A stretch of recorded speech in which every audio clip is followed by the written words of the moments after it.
Hello everyone, hope you're all doing well and ready for another 60 minutes of our usual talk. Well, last night we had an interesting surprise. Actually, was it night before? When I woke up and checked the outside after I did my stuff, having my tea and all that, it was all white. Everywhere was white. Snow, we didn't expect it. All over, on the grounds, everywhere, more than ever before this year. So I hope wherever you are warm and cozy. And if it's a hot place, so I hope you're cool and breezy.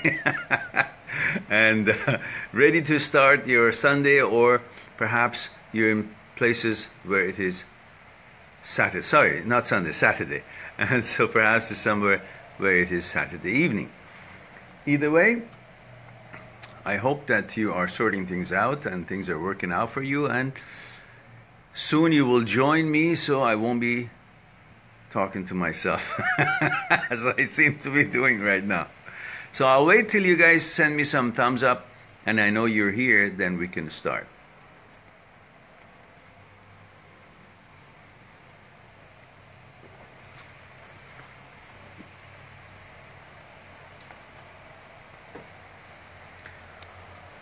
Okay, I can see someone is bright-eyed and bushy-tailed and decided to join us. So, let's see who is the first one who's going to say hello, and I would know where you are watching the program. And we are waiting for others to show up, but I'd like to know who's the first one. Maybe I should put a prize on who's the first one. Jamie! Jamie Michaels.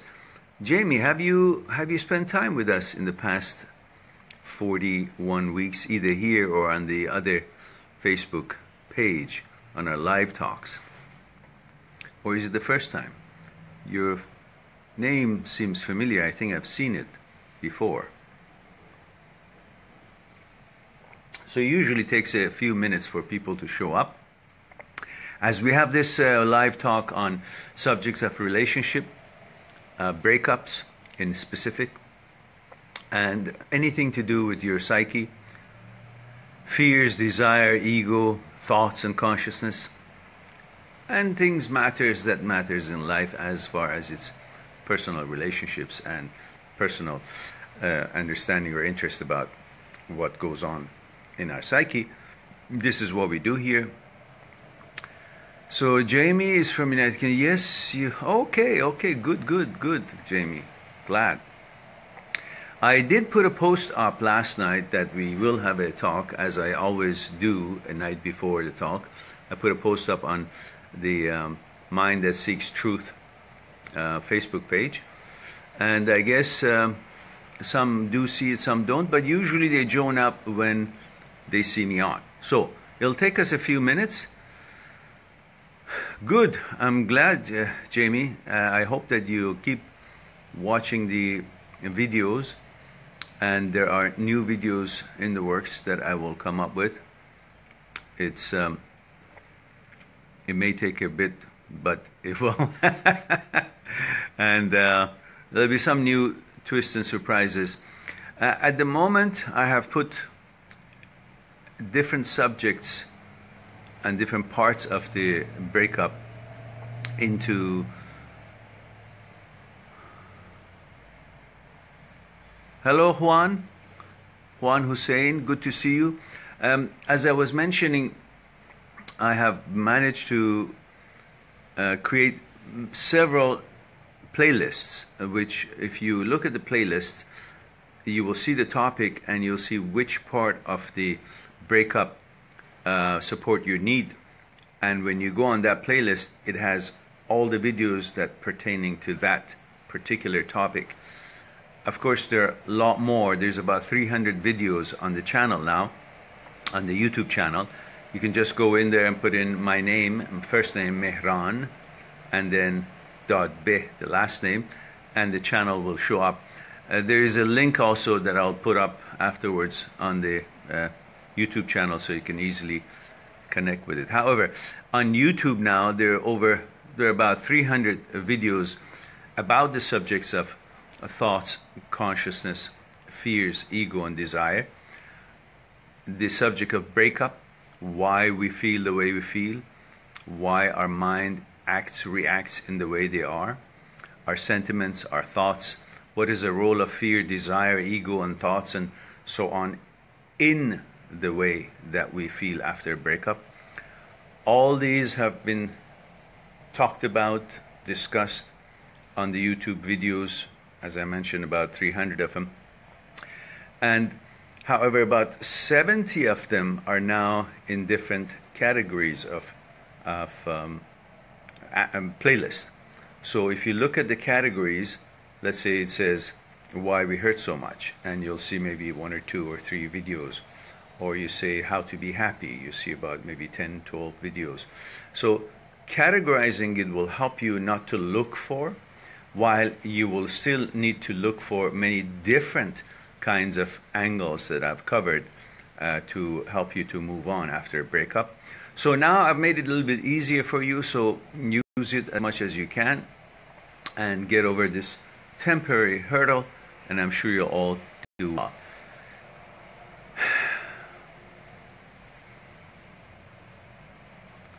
So, Qaith Didush. Hello, dear.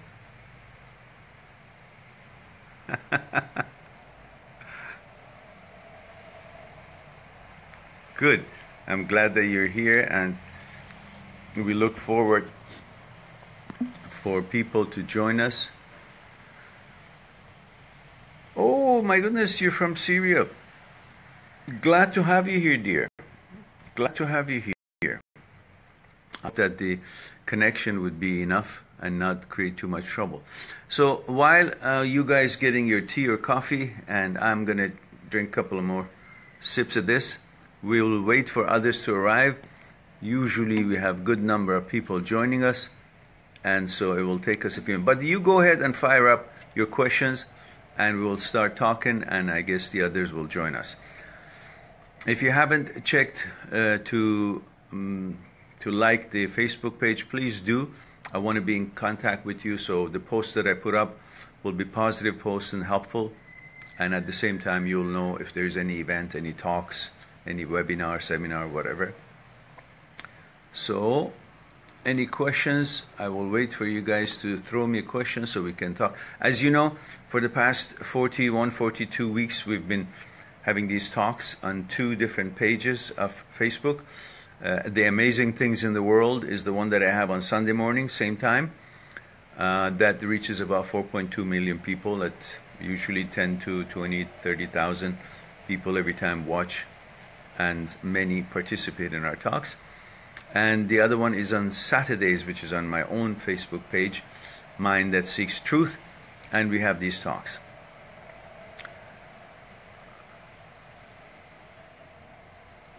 Jamie asked, how can one be happy in their own company? Well, that is probably one of the most important things to be able to do, because we can't guarantee that we'll always be in good company. We will be in company because we are living on this earth, and there are other 7 billion people in this world, and so we'll always have some kind of a company. But the key is that company the kind of company that we wish to have? And if not, lacking a choice company, can we then enjoy our lives by ourselves until we find maybe appropriate or someone who is pleasant for us to keep company and interact more? The answer to that question is, in order to feel good and be happy in your own company, it's like anything else. In order to feel comfortable with your bicycle, you got to know how to ride it. In order to feel comfortable with the horse that you want to enjoy, you got to learn how to ride it. And in order to do that, you got to be able to communicate with the horse, understand its characteristics. That will be good company if you can base it on your knowledge about what the horse likes or dislikes and so on and so forth, or how to get on the bike and get off the bike, how to keep your balance and so on. These are little things that if we want to operate any machinery or want to be in contact with anything out there in nature, there are protocols which comes from knowledge of how that thing is made. But unfortunately, through our lives, we don't spend any time to learn how we are made. Yet, we want to have a good connection and consider ourselves to, and wonder why are we or are we not in good company. First thing to do is to understand how we are made. Once we are clear on what is the entity of an individual made out of, at least as much as we can figure it out, then you will be able to focus on what other ingredients you should be focusing on. For example, most of us, as we grow up during our childhood, we are accustomed to feel things, see things, taste things, hear things, run around, play with things. And everything is out there is so interesting to us, to the point that we are fully focused on what is that? What is that? What is that? And we never have a chance of being taught to think, what is this? It's like it's just an apparatus to run around to connect with the other things. That's one thing, to be curious about things out there and try to be in harmony with it. But how can you really be in harmony with it when you really don't know your own interests, your own capabilities, and what you are made out of, and on what channel, on what level you're interested to connect with things out there? If you don't, then you'll always be connecting with things out there on the basis of what their interest is. And you try to comply. And if it doesn't work, you wonder, why am I not happy? So, first thing to realize is that, how are we made? Well, as you know, we are made in two parts: the body and the mind. There's no dividing line between mind and the body. However, we seem to think this is all we are. The tip of the iceberg, the part of the iceberg that you see on the ocean, surface of the ocean, is what you think we are, because that represents like the body part of ours. The visible part is our body. But the iceberg has also many, many times bigger than what's visible on the surface of the water, of the ocean, underneath the ocean. And that is our mind, which is not visible. But yet we try to negotiate life through the visible part, through our body. You know, our muscle, how fast we run, what we see, what we eat, you know, all these things, all physical ways we're trying to negotiate life and learn life and communicate with life. And we think that's the only way for us to interact, while all along the body is just an apparatus, it's just a mobility machine. The body is only something that allows the mind to experience what the mind cannot experience through physical connections. So in other words, mind is that invisible part of the iceberg, and the body is the visible part of the iceberg. Only together, if they learn how to coordinate and be combined, we manifest our total power. However, all through our lives, we only learn how to function physically, and that is automatic. Everybody knows, you know, how to eat and how to go to the bathroom and how to touch something and how to run and how to learn and so on. But we forget about all these abilities that we seem to be doing it through our physical body is all through here. For example, layman thinks that tongue tastes and legs walk. But in fact, mind tastes through tongue, and mind walks through manipulation of the legs. And when we forget about these things, then we are oblivious to really what makes us. And when we focus on the fact that we are made out of two things, mind and the body. And then, of course, the whole thing is run by something called energy, which flows through the universe from one end to the other and passes through us and encompasses us and helps us to be facilitating in some ways to be alive and function. That energy runs through the whole mind and body. Now the question would be, how do we get to know a little bit better? Well, once we realize there's body and mind, and we know we have learned most of the things about the body, what it does, how it can function, and so on, perhaps it would be a good time to pay some attention to how the mind works, because that's where really everything is happening. Now, there are different things about the mind itself. One, how that energy that flows through the universe and passes through us and makes us to be alive, how that is related to our existence, to our mind. What is the relationship between our mind and the body? And then what is the relationship between the energy of the universe, nature, and our energy? That all can be understood through the mind and understanding that part of the mind, negotiating and interacting with the energy of the universe. And the other would be how the mind itself works internally. In other words, how thought is born. What is consciousness? What is the role of fear in our life? What about desire? Where does that come from? What is that? How does that grow? How does that come to picture? What about ego? So understanding the fears, desire, ego, thoughts, and consciousness, and the relationship between all of them, their role between in how we see the world, how we interact with the world, and in specific, how we deal with our emotions and breakups and relationships.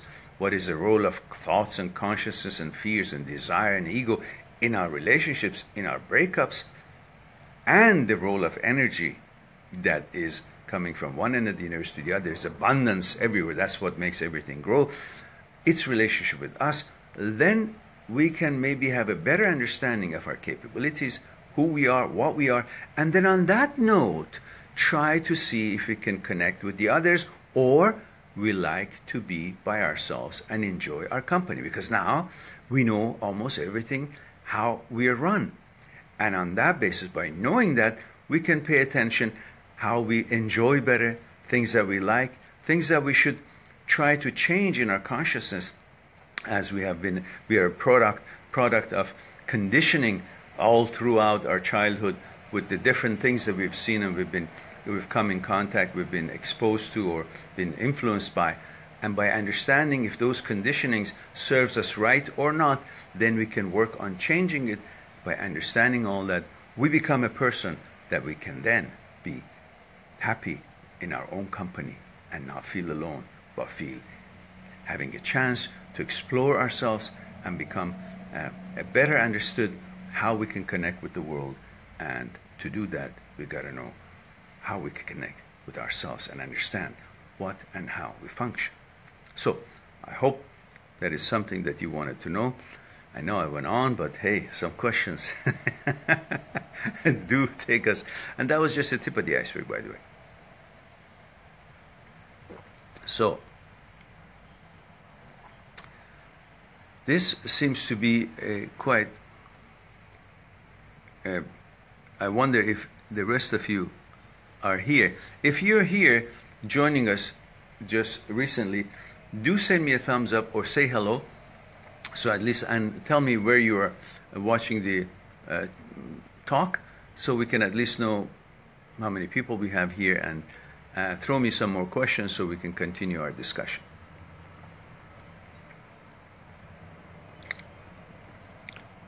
Remember, for the past 40-some weeks, we've had lectures on different subjects about the psyche, thoughts, consciousness, ego, desire, fears, and their role in our lives and our day-to-day lives, and how we connect with each other. And also, we've had many topics of discussion about relationships, breakups, and other matters of life. But for the past few weeks, and from now on, only every once in a while we'll have lectures. Other times I look forward to discuss your interests and questions So here we are on a Q&A day, so you can ask your questions about your relationships, your breakup, or some other things like what Jamie just asked, which we went through a bit in detail and tried to accommodate that question. So I'll wait for your next question. In the meantime, I'm just enjoying the beautiful snowy weather, white everywhere.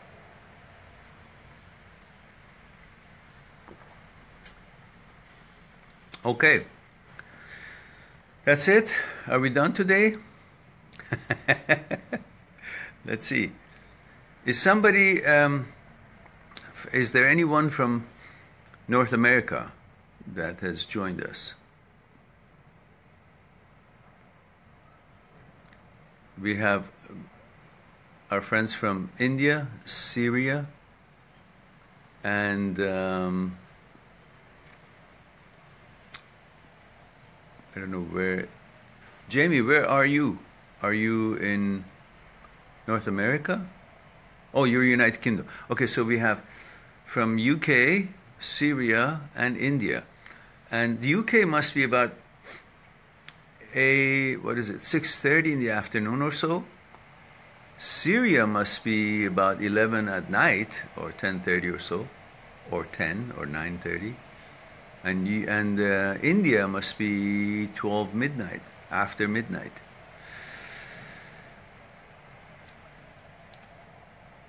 Thank you. And who is this that likes my post? Okay. Muskan. Hello, Muskan. Where are you watching the program, Muskan? Am I pronouncing your name right? Muskan, it's double A. Sounds Muskan. Kaan.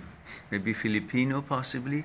Or last name is rather challenging. Tuteha. Hello, dear. Let me know where you're watching us, so I will at least try to. I'm right. Filipino? Or am my pronunciation is right? Abhishek? From India. Okay, good. It must be pretty late there. I'm grateful that you guys could join us. This particular time is more convenient for North Americans and people in Europe. However, it's lovely to see you guys here because I know it's sleeping time there. However, it's very kind of you to join us. So, as we just finished a bit of a topic on how one can be happy in his own company, and perhaps after it's done you can take a look at it and do a rerun and enjoy that part. But we're looking for questions about relationships and breakups and things to do with the psyche as far as thoughts and consciousness, fear, desire, and ego is concerned, so we can have a chat on that basis. As you know, for the past 41, 42 weeks we've had lectures, and then past few weeks we've been having Q&A sessions. And this is one of those sessions that we look forward to hear your questions and see your questions and discuss it on that basis. So throw me a question on your life, what goes on in your life as far as your relationships or breakups or things to do with psyche, and then we'll explore it together.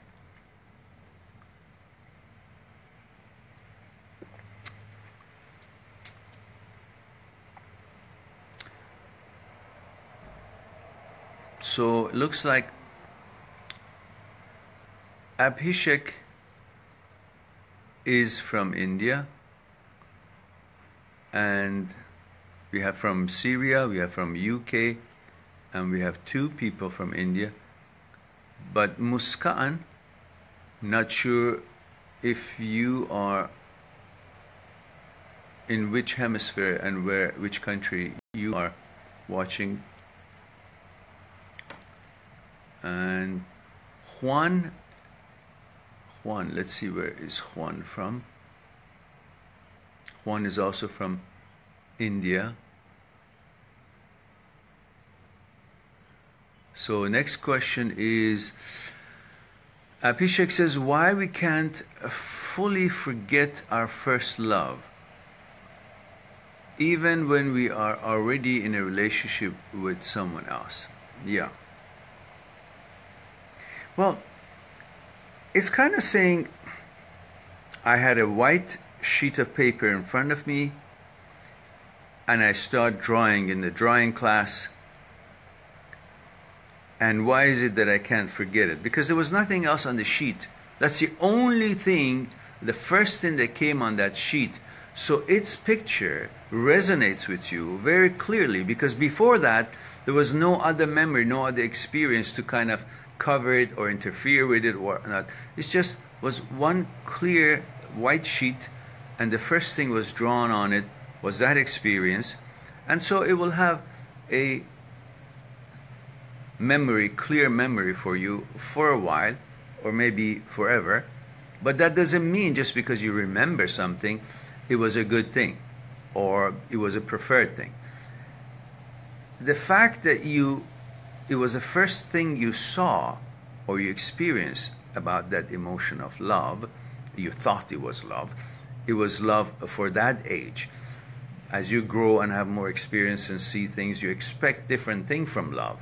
So now you look back, you will see that that was not love. It was just love at that time, at that age, with that understanding of the knowledge that you have in your consciousness and what you expected love to be at that level of maturity. It's like being in grade 2 and thinking this is all there is in math. Very interesting thing for you. 2 + 2 = 4. Wow! 2, 2, 4. I don't have to count anymore. There's a rule for it. I can figure it out. So that's a big thing for you. You will never forget that. But that doesn't mean that's the whole story of math. You'll go to grade 5, and to you, 2 and 2 + 2 = 4 is no longer math. It's just a child's play. So same thing, depending on where you are, how exposed you've been to certain kind of a knowledge or experience, that may look to be such a big deal for you at that stage of the life, that stage of experience or knowledge. So for you, that love was like that clean piece of paper, which for the first time something was drawn on it, and you will remember it because the contrast between the white paper and what was drawn on it is very clear. And there was nothing else before to give you any kind of an idea of whatever else could have been on that paper. So that memory is there. But that doesn't mean it was the best drawing. It doesn't mean it was the best love. At that point, that's how you felt. That's all you understood of what love is. Now you look back, you won't even consider that love. You consider that, oh, such a silly feeling, I was a kid. So it's okay to remember. That's what memory is. We are recording everything 24 hours a day. That's what mind is. That's what brain is. It records all the time. But if you constantly want to keep remembering what you're recording, it's like you're playing the recorder, what it recorded, and it will not have chance to focus on what's actually being played right now. So don't miss what's being played right now by constantly enjoying or being fascinated by the memory, by a recording that you have.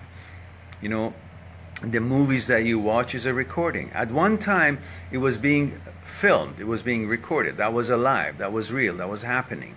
And that was a reality. But now you keep watching that movie, it's just a recording, it's nothing new. Better focus on what is happening right now so you can record these. So later on, you'll have something newer, fresher to watch rather than the old movie all the time. So, I hope that answers some of your question. So remembering it is okay, but remembering the old love doesn't mean it was a good love, or it was the right love, or it was what you expected, or what you wanted. At that time in moment in life, that's what your explanation and your expectation was, and it seemed very tasty. But with your standards and understanding expectations today, that would not work at all. So don't envy it, just enjoy the memory. That's all. There's nothing else to it. Because if you add all those expectations, responsibilities, duties of today into that relationship, neither one of you or your girlfriend, would have been able to like each other at the time, maybe. Because at that time you were a kid or you were much younger, all you needed to see, just hold hands or say hello, hi, smile, and whatever. And it was just, or if you were older and you had some intimacy, again, that was novel and so on. So remembering something pleasant, that doesn't mean that would have been pleasant today as well. That's at that time. Okay.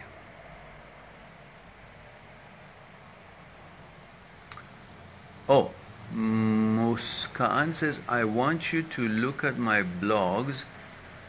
I write too. Blogs. I am not sure. Okay. One of my friends, Juan says, one of my friends is so depressed after her breakup. So how can I help her to get her out of depression? Very easy. Tell her to go on my YouTube channel. I've got over 300 videos that she can choose. And as I mentioned, Juan, just a few minutes ago, I have now managed to put over 70 of these videos categorized on different playlists. So if you go on the playlist, and you will see what topic you actually want to address, and you will just click on that playlist, and you'll have 1, 2, 3, or 4 different number of videos on that subject. For example, why we hurt so much. So you'll have maybe 2 or 3 videos. So you don't have to look for them. But then over and beyond these playlists that I've created, there's about another 230 videos that are not in playlists, so you got to look for them. About 120 of them are on the VIP video list on my site, www.mindthatseekstruth.com. Mindthatseekstruth.com is my site where you can take a look at the books that I've written, a sample chapter of each book or table of contents. You can look at it. Or the seminar that I did on local university just a while back about to end fear. And there's about 1 hour video. You can purchase all these, but there are excerpts, short, maybe 10 minutes of it free. You can take a look and get as much as you want out of it. Then there's a video club that is about 120 videos that are not published on YouTube, but they are on YouTube, but you got to go in there and you make, I don't know, $5 a month, very nominal, something that you can have access to those. And at the same time, there's consultations that you guys know that you can have with me one-on-one. You'll go on the site and you will book a time, and then it goes from there. The system will let you schedule some time depending on your needs and your budget and so on. But here, if she goes on the YouTube channel and do a search on my own channel, just put my name, Mehran Dadbeh, my channel comes, put a search on I'm depressed or depression or something, you will see 1 or 2 will come out, or you will just look at the titles and see which one really is discussing the topic that you're concerned about or your friend is concerned about, and that will be very helpful. Thankfully, the videos have been very widely enjoyed throughout the world, and soon we'll have a little bit of an advertisement to give more exposure to the channel, and more people will know that there is support after breakup available, and to get to know about my work. And I want you guys, do yourself and me a favor, everybody else who may need it, do share the videos that you like on your social media. Do the YouTube channel on the social media, share it, so let people know that there is support available, and at the same time so they won't be so devastated, and they get to learn about the role of their psyche, thoughts and consciousness, fears, desire, and ego in this whole feeling and whole fiasco that they think it's a fiasco, but it's just a normal part of life and it's temporary. But for them to understand why they feel the way they do, they need to understand the role of the content of their consciousness about this whole thing. So please do go on the channel and do share the videos that you like so people will know. Now, Abhishek asked, what exactly is human psyche? Can you please put some light? Well, as you know, we act and react to things, to matters. We think about things, we feel about things, we react to things, and we wonder, why do we do that? Where does these thinkings that we do that affects the way we feel, because how you feel is based on how you think. So we want to know why these thoughts, where these thoughts, these thinking business comes from. What is thought? So psyche talks about, or is included in the psyche, in the whole general question of psyche, what is thought? What is the relationship between thought and consciousness? How is consciousness born? How is it put together? What is fear? Where does that come from? What does it mean? What is the role of ego and desire? How does desire born? How is it born? How is it created? How does it come to play? What about ego? Where does that come from? All these are part of the content of the consciousness, part of our programming, part of our conditioning. And if we don't understand how they react and act and interact with each other, we don't understand then what is it that makes us function the way we do? What is it that makes us react or feel the way we do about things, be it relationships, breakups, or day-to-day things that we deal with, or how we understand and interact with the others. Are we actually interacting with the other person, or we are interacting with the consciousness of the other person? So my consciousness and the other person's consciousness are interacting. On what basis? What's in each consciousness? What is included in each one of our consciousnesses? How has it been put together? And am I really interacting with you, or am I interacting with the image of you that I have created of you in my mind? Are you really interacting with me, or do I have an image depending on where I go? If I go to a shop, I'm a shopper. I have the image of a shopper. If I go to university to teach, well, I have an image of a teacher. If I'm sitting somewhere to learn, I have an image of a student. If I'm talking with my son, I have an image of a friend. I have an image of a father. If I'm talking to my mother, I have an image of a son. These images, depending on how and where we are in the daily life, what we are dealing with, changes. Used, thrown out, and different image, and that what we are at that moment, and then next moment I'm doing something else, interact in a different environment, then my image changes based on that, and again I throw that out and take a next image. The funny thing is, we all interact with each other with the image that we have of ourselves and the image that we have of the other person. Yet when we get hurt, like in relationships, we wonder and we become devastated and we think we've been hurt. But in reality, we haven't been hurt, because we always have an image that we are using to interact and negotiate life with the others and with other things in the nature or in our relationships. So really, what has gotten hurt? Our image. And the image has no reality or actuality to it. It's what you have created of yourself in your mind. And that image, in that relationship with the other image of that person, got hurt. But really you didn't. You're intact, perfectly as you've ever been. That's why in a short time you will again regain the understanding that nothing has happened to you. It was just a shock. You thought you got hurt by that girl leaving you, or that relationship not working.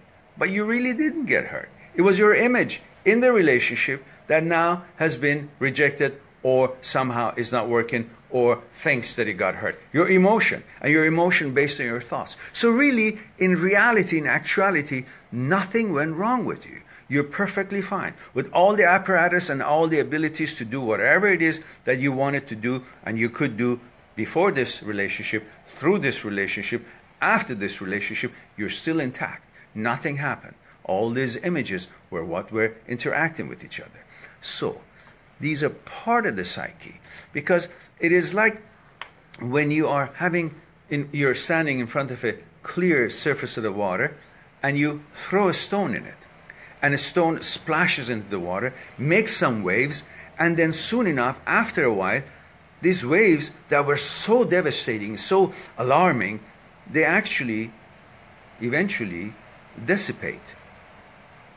the rock is taken in by the water, by the body of the water, and it's covered. The hole it created, it's automatically, naturally covered. Same thing happens with us. When we go through a breakup, it's like a rock thrown in that pond of clear and quiet and calm water. It creates splashes, and we wonder what happened. There is a danger, there's an attack. But then the energy that flows through us from one end of the universe to the other end of the universe, that passes through us, makes us capable to be alive and do what we do. That energy, naturally like the body of the water, takes that disturbance in, and automatically energy flows, recovers, repairs, and the ripples become quiet, and you're bigger than all these that is seemingly attacking you, these events of life, because the energy is abundant in the universe, and you're connected with the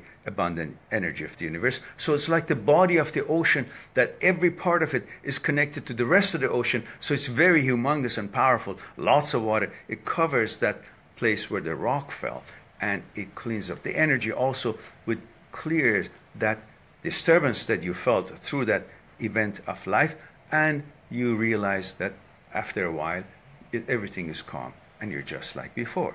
But it does take a bit of time until this water covers it up and the ripples disappear. Same thing, until the energy fills you up and gives you that feeling of nothing is wrong with you.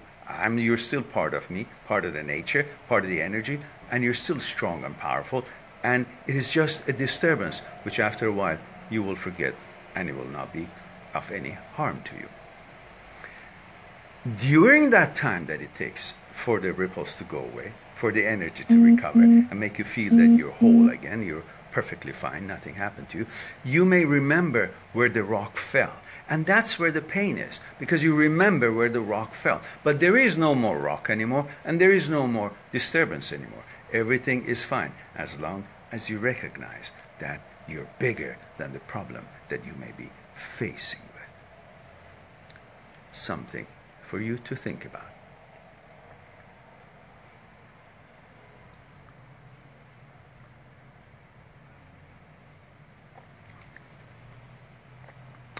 Jamie, I don't understand what that question is. What is your favorite coat?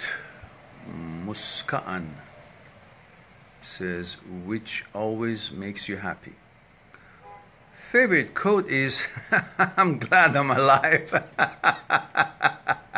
I love life. I love to see people getting along. I love to see people in harmony with the nature and with each other. I love to see good energy. I love to see people understand and appreciate the tremendous treasure, the gift of life that we have, instead of really missing the whole purpose of life by greed and ego and disrespect and bullying and trying to take as much as they can, and they try to get their experiences and spiritual experiences through physical contacts and attaining physical things. They think they can gain spiritual experiences in life. So there is really no favorite quote.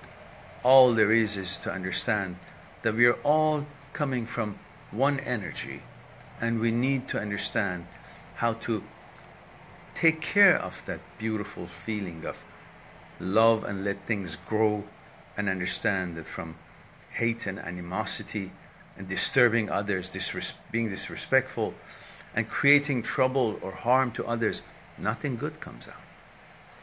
So pretty much live and let live, and help things grow in your shadow rather than your shadow killing it. So you should not have a big shadow on things, just enough to bring security, and then pass by, let the sunshine still shine on them. One quote that is sometimes helpful is this: it's not important how difficult it is. It's important that it is possible. So if you focus on that, many times and often we go through different difficulties and hardship in life. And I'm not saying hardship is okay. I'm saying with the attitude of, it's not important how difficult it is. It's important that it is possible. We can have a better chance to deal and manage what it is that we're going through by knowing that it is possible. In most cases, most things in life is possible to achieve and attain, whether it's personal growth or accomplishing a certain project or dealing better with what challenges that we may be going through. While it is never perfect and guaranteed, but that's what we can hope for.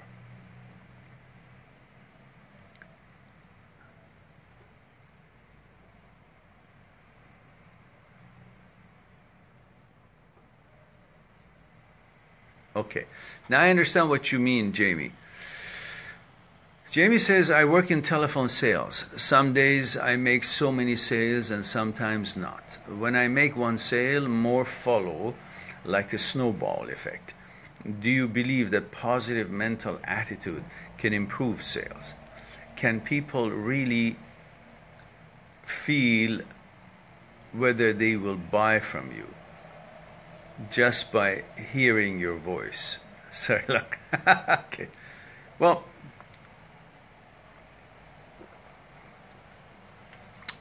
I used to teach sales and marketing in the university for a few years, and I've written a book on sales, How to Become a Super Salesman, Armed, Powered, and Poised. In sales, you should remember, you may be able to sell something, but that doesn't mean that you will feel great about it because you twisted someone's arm and you got them to buy. In sales, that shouldn't be the only thing you have in mind. The first and foremost should be, is this product that you're selling is serving a purpose and solving a certain need that that person that you're talking to. And if you can discover and you can explain and explore the benefits of this for that person, then that person naturally would make that decision. And if you explain it well, the need and the remedy or the solution that this product will have for the need that that person has, if that person does have that need. In other words, if someone who has a, a Mercedes-Benz, you can't sell the same Mercedes-Benz to him because he already has that. He has no need for a car, let alone his own car, exactly like it. So it has to be a need for it. So you can't sell a hamburger to someone who just had 2 hamburgers. It's not hungry. There's no need for it.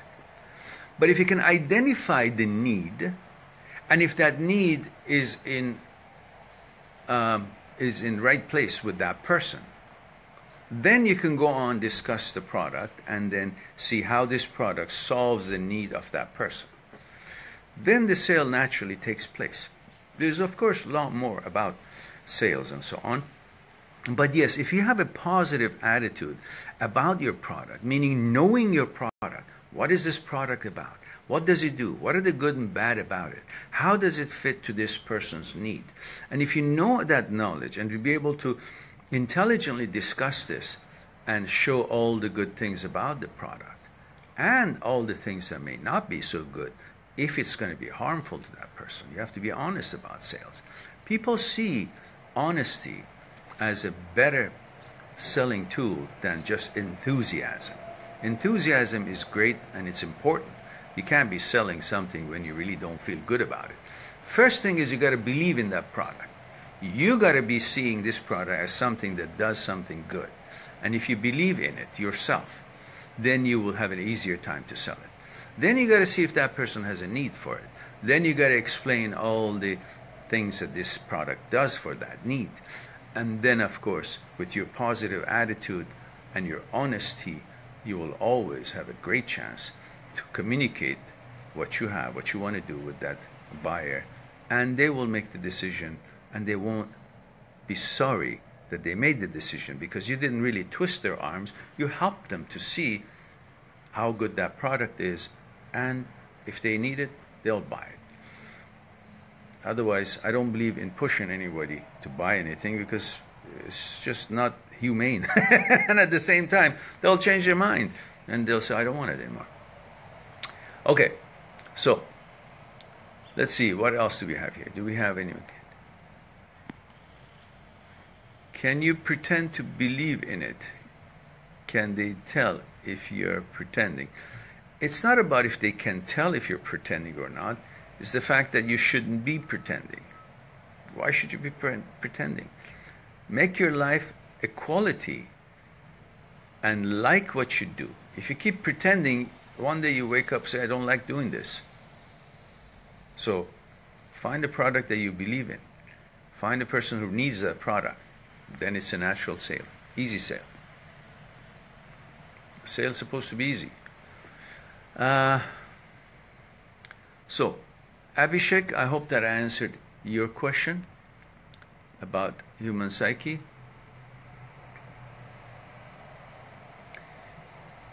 Yes. I know what blog means, Jamie. I just didn't know what she was talking about, where she had it. Yes, you need your work. That's fine. But your role in having a better luck with sales would be to find the right market for it. Your product is decent product, then you can't be expecting to sell it to anybody unless you create the need for them and you show them that it really is something they're looking for. But perhaps another thing would be to find the kind of people who are looking for that kind of a solution, and that would be easy sale. So find the people who are looking for that, have a need for that kind of product. Your group, your demographics, the group that you should be focusing on should be examined. Okay.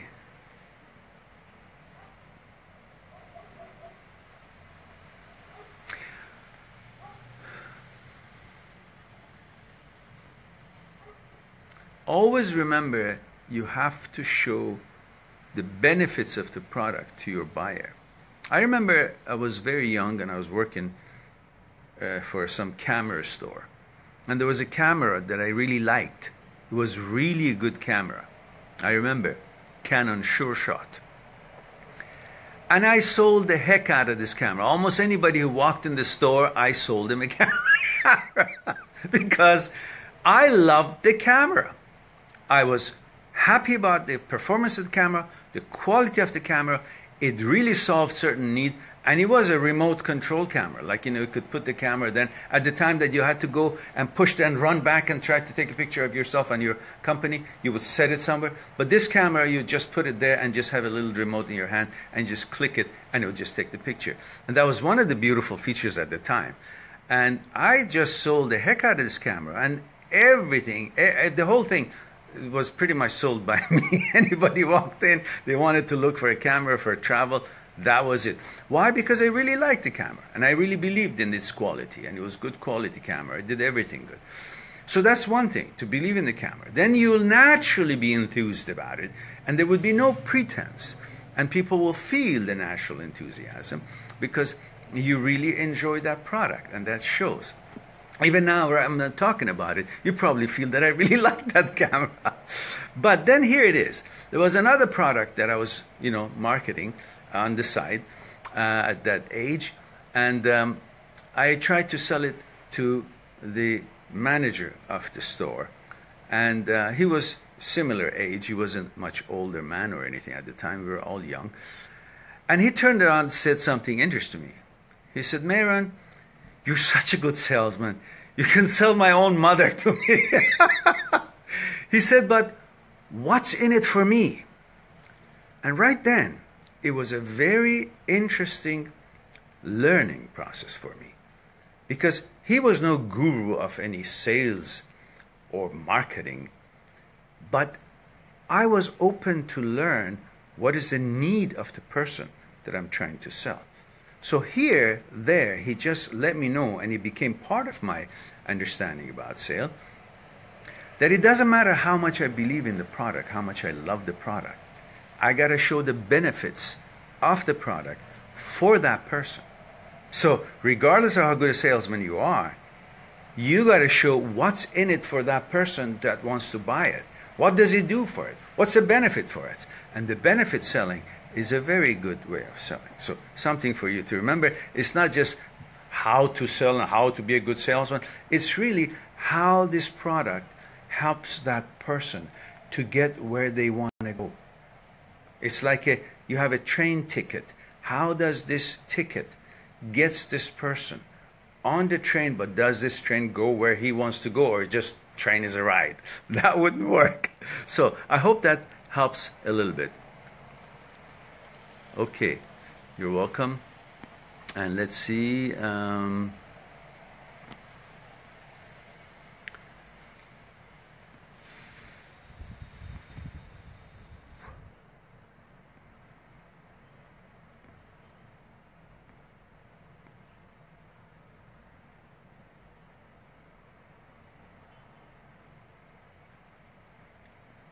Okay.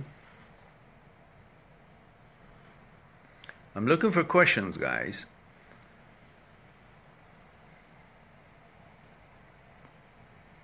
Let's see.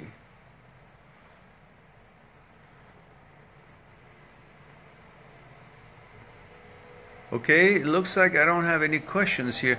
How can one be happy from their own company? We respond to that. Enjoy doing for themselves. How can they enjoy doing things for themselves? Of course you can. And all right, let's see, what time is it, guys?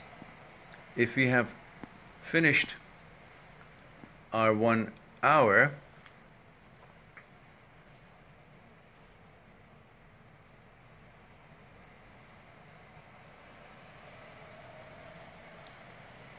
you're welcome, Jamie. I wonder if you have anyone from California to tell me what time it is. It's the same time zone from here. Just hang on, I'll figure it out. Okay, it's time for us to say goodbye, because we have finished our 1 hour, and I was delighted to be here and we could chat a little bit. Abhishek says, how to strengthen any belief. It needs a little bit more elaboration on that, because not any belief could be strengthened, because if the belief is not set right, is not correct, you can believe in anything. I can believe this window is not a window. It's not true. I can believe that wall is a window. Well, I'll go hit my head. So I can't strengthen my belief. If you're talking about religious beliefs, well, that is a personal, internal understanding of something based on what your thoughts are telling you. Because remember, a thought, if you understand, that is born from content of the consciousness, which we call field of the known. And if you go on my channel on YouTube, you will have a topic says the quality of life, watcher and the watched, observer and the observed, controller and the controlled. I want you to watch this one. Understand how mind works, how thought works, how the relationship between thought and consciousness is, and it's a very interesting topic. So go on my YouTube channel, Mehran Dadbeh, and find the YouTube channel, and then search in my channel, not on YouTube generally, but in my channel search engine, look for the quality of life, watcher and the watched, observer and the observed, controller and the controlled. And that video will come, and watch that. You will enjoy it, because it will help you to see that your beliefs really is depending on what you created out of your thoughts to believe, and how your consciousness was put together in order to facilitate a certain type of thought to be grown, to be born in it. And the content and the direction that that thought takes you to go comes from how your consciousness was conditioned and what content it included in it to create such thought. So it all goes back to how we have been put together, depending on our parents, our traditions and religions and nationality and where we come from, what we've been exposed to, what teachers said, what news we watched, and however, what we went from childhood to older age and what we were exposed to. And all these knowledge have come to us in the form of creating the content of our consciousness, where thought is born from all those contents. And therefore, what you believe could simply be what you thought, which comes from your consciousness. And that is the question you ask. Am I thinking about something that is real, actual, or is it something that my consciousness included, and my thoughts coming from my consciousness thinks that it is actual? So that is something that you should decide what to believe, what not to believe. It's about the reality, actuality, or the illusion that some thoughts create, and we think of them as actuality.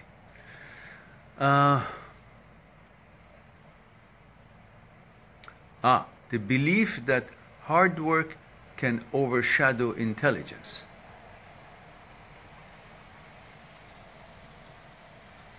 Well, there's some work that really it's just repetitious and that brings you success and doesn't need much intelligence. It just means to learn. But every one of us are intelligent to some degree, and it's not like you're not supposed to be a rocket scientist in order to call yourself intelligent.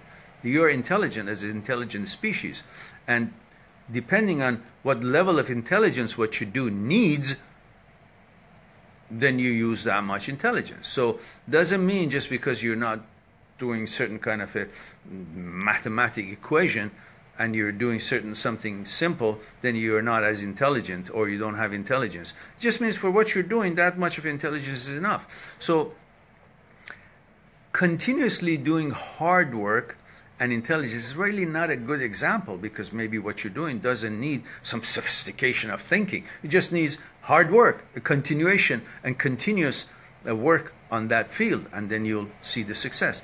And some things, it really doesn't have that kind of a physical hard work or continuation. It just is like a burst of new energy, a new idea, something, and you want to call that intelligence. I think everything that you do needs intelligence, and therefore hard work and intelligence must go hand in hand. You can't just be intelligent, sit there and I'm intelligent, so I think about hamburger. Well, no hamburger coming until you get off your chair and go and buy meat and bread and make the hamburger. So that's the hard work part of it. So intelligence and hard work both have to be present in order for you to get rid of the hunger or whatever else you want to accomplish. Okay, Juan says, I'm a boxer. Sometimes I get hurt. Seeing that my parent is so scared, continue it. But I don't want to quit boxing. I don't know how to convince them. You will never be able to convince them until you have a child of your own and the child wants to go ice skating and he doesn't know how ice skating is. Or the child wants to go horseback riding and he hasn't learned that, and you're scared of the child. It's the love that you have for the child. But the child is very careful about not falling from the swing and not falling from the horse and learning how to ride horse and not falling when he's doing ice skating. But you are not in control of what he's doing. That's why you'll always be concerned and scared. But that doesn't mean the child cannot handle it. He is an entity of himself, by himself, and he can figure things out. Now, you in your boxing the same. Don't worry about convincing them that it's okay, because it may be okay, may not be okay. You can always get hit, or you can always hit the other person. So it's not a sure thing in any way. So the element of hurt, it can always be there. But you need to focus on your skills and your smartness and your agility and your training to protect yourself. So instead of convincing them that it'll be okay, just convince them that I'll be doing my best in order to be skillful and to be careful and to be alert and to be vigilant and to take care of myself, protect myself, and win my matches. That's basically what you should focus on, rather than you cannot change their mind. They love you, you're their child, so therefore you can't turn them into someone who didn't raise you, didn't care about you, or doesn't have their heart beat for you. Adina, it's not Sunday, Adina, it's Saturday. And on Saturdays, on Mind That Seeks Truth Facebook page, which is my own Facebook page, I have a talk for our own people on my Facebook. And Sundays, I have a talk on the amazing things in the world, which has a bigger reach of people around the world. They usually 10, 15, 20, 23, 24,000 people are watching the program, and many hundreds participate in it.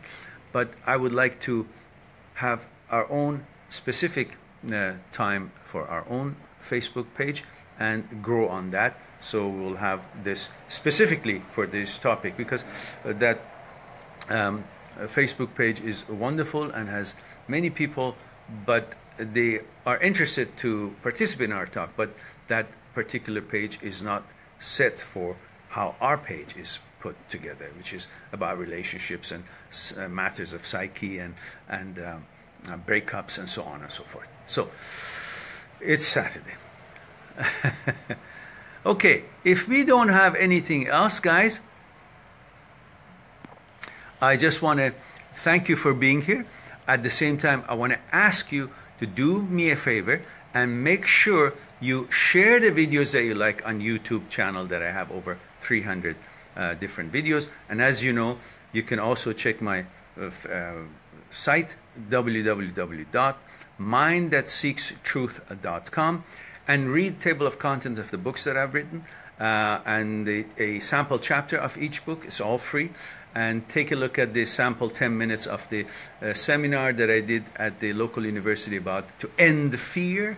And you also have a chance to register for the VIP video club, which is like $5 a month, but you have access to another 120 videos that are not published or listed on YouTube. And you can only see it by that kind of arrangement.